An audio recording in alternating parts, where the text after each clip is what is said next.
കുന്തു കൻസൻ മഖ്ഫിയാ. അല്ലാഹു പറയുകയാണ് ഖുദ്സിയായ ഹദീസിൽ, ഞാൻ അറിയപ്പെടാതെ കിടന്നിരുന്ന ഒരു നിധിയായിരുന്നു, ഞാൻ ആരാലും അറിയപ്പെടാതെ കിടന്ന ഒരു നിധിയായിരുന്നു. ഫഅഹ്ബബ്തു അൻ ഉറഫ, എനിക്ക് അറിയപ്പെടണം എന്ന ഒരു ഹുബ്ബ് വന്നു, ആഗ്രഹം വന്നു.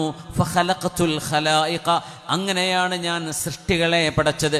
മനുഷ്യരും ജീവജാലങ്ങളും പ്രപഞ്ചവും ആകാശലോകങ്ങളും താരസമൂഹങ്ങളും അള്ളാഹു പടച്ചത് അള്ളാഹുവിനെ അറിയപ്പെടാൻ അള്ളാഹു ആഗ്രഹിച്ചപ്പോഴാണ്.